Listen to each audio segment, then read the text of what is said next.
Zoren Legaspi, sinabing hihiwalayan si Carmina Villarreal kapag tumaba daw ito.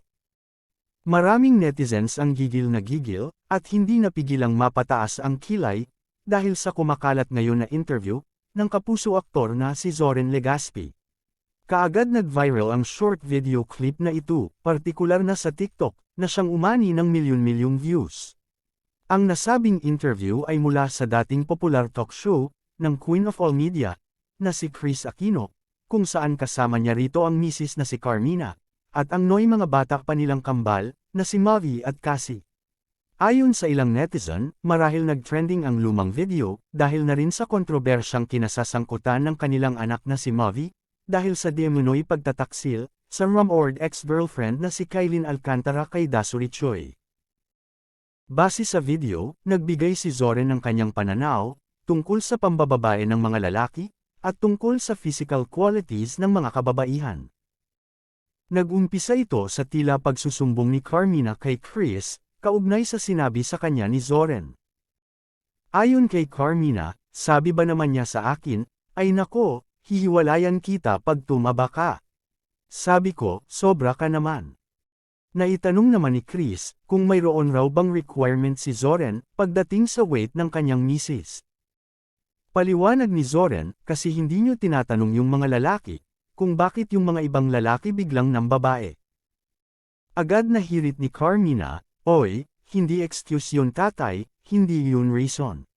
Not just because mataba ako, iiwan mo na ako. Ayon naman kay Kris, sige, we're listening to Zoren. Words of wisdom from a guy. Pagpapatuloy ni Zoren, hindi reason, pero pag tinanong niyo yung lalaki, syempre nung niligawan ka, maganda ka eh. Kaya ka nga niligawan, physical attraction muna, so pag tinanggal mo yung physical attraction nyo, at naglumba-lumba ka na, kung ano-ano kinakain mo, wala ka ng disiplina, at mag-fade away yung love eh. Sandaling naudlot sa pagsasalita si Zoren, dahil mapapanood ang gulat na reaksyon ni na Carmina at Kris, maging ang dalawa nilang anak sa mga nasabing ito. Dito na nga nagsisisigaw ang aktres, dahil hindi ito makapaniwala sa naging paliwanag ni Zoren. Bagay na tila ikinadismaya rin ng kanilang mga anak. Hindi rin maitago ang pagkadismaya sa mukha ni Kris, at kitang-kita, na napatingin pa ito kay Zoren, mula ulo hanggang paa. Tanong ni Kris, love fades because of physicality. Dahil dito sinabihan din ni Carmina ang kanilang anak na si Mavi, na huwag umanong gayahin ang kanyang ama. Depensa naman ni Zoren, ganito yan. Kung ang partner mo, yung husband mo, nakikita mo merong effort na nagpapaganda ng katawan, nagpapapogi for you, papantayan mo yung effort na yon. Kung ang lalaki naman walang effort na magpaganda ng katawan, at saka out of shape na, tapos ng babae, batuhin mo talaga ang face.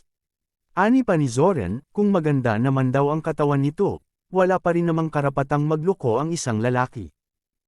Ngunit ayon sa paniniwala ni Zoren, pero you're giving him an excuse. Don't give him an excuse. Kasi ako, wala akong excuse na mambabae, kasi look at you. Pagpunto ni Zoren kay Carmina, na siyang tila pambawi nito sa asawa. Gayunpaman, bagamat ilang taon na ang interview na ito, o maasa ang nakararami na sana raw ay nagbago na ang pananaw ni Zoren tungkol dito.